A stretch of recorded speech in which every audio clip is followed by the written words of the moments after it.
Understanding Judaism and Zionism, thanks to Israel Shahak's book, Jewish History, Jewish Religion, the laws against the Gentiles following. Gentiles in the land of Israel.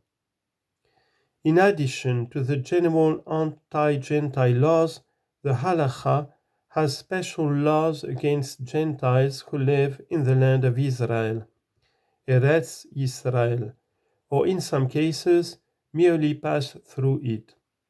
These laws are designed to promote Jewish supremacy in that country. The exact geographical definition of the term Land of Israel is much disputed in the Talmud and the Talmudic literature, and the debate has continued in modern times between the various shades of Zionist opinion. According to the maximalist view, the land of Israel includes, in addition to Palestine itself, not only the whole of Sinai, Jordan, Syria, and Lebanon, but also considerable parts of Turkey. Note, this view is advocated by H. Bar Droma, Vezegvul Haaretz, and this is the border of the land, Jerusalem 1958. In recent years, this book is much used by the Israeli army in indoctrinating its officers. End of note. The more prevalent minimalist interpretation puts the northern border only about halfway through Syria and Lebanon, at the latitude of Homs. This view was supported by Ben-Gurion. However, even those who thus exclude parts of Syria-Lebanon agree that certain special discriminatory laws, though less oppressive than in the land of Israel proper, apply to the Gentiles of those parts because that territory was included in David's kingdom. In all Talmudic interpretations, the land of Israel includes Cyprus. I shall now list a few of the special laws concerning Gentiles in the land of Israel. Their connection with actual Zionist practice will be quite apparent. The Halakha forbids Jews to sell immovable property, fields and houses in the land of Israel to Gentiles. In Syria, the sale of houses but not of fields is permitted.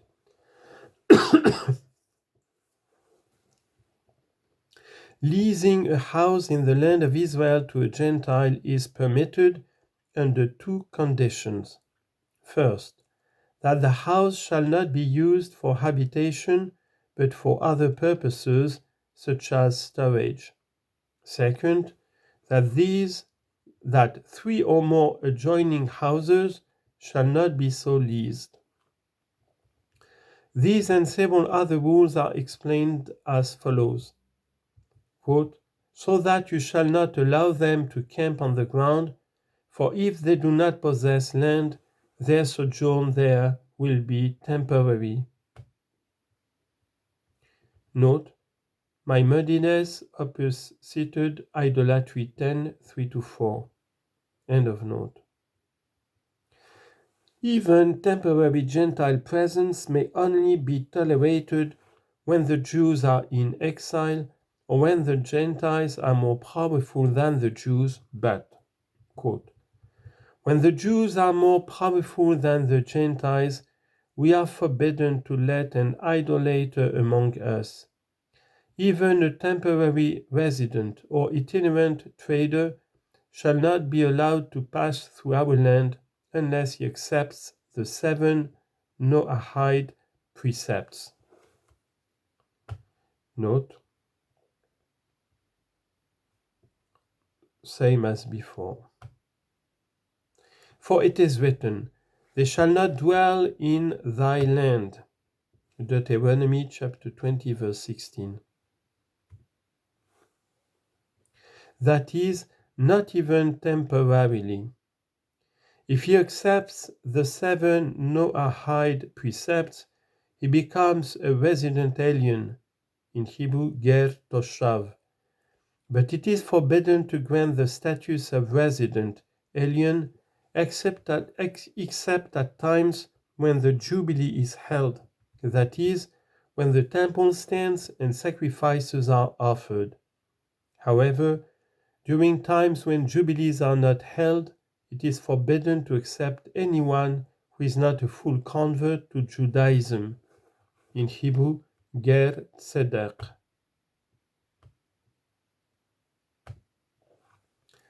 And this was an extract from a quote from Maimonides, Opposited Idolatry 10:6. It is therefore clear that, exactly as the leaders and sympathizers of Gush Emunim say, the whole question to how the Palestinians ought to be treated is, according to the Halakha, simply a question of Jewish power. If Jews have sufficient power, then it is their religious duty to expel the Palestinians. All these laws are often quoted by Israeli rabbis and their zealous followers.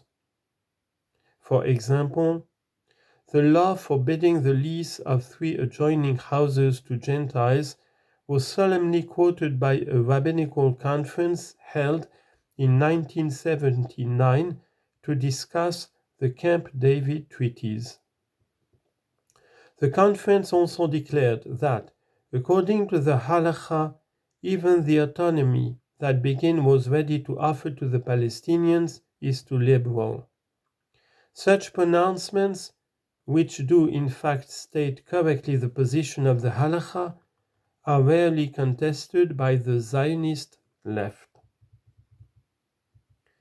In addition to laws such as those mentioned so far, which are directed at all Gentiles in the land of Israel, an even greater evil influence arises from special laws against the ancient Canaanites and other nations who lived in Palestine before its conquest by Joshua, as well as against the Amalekites.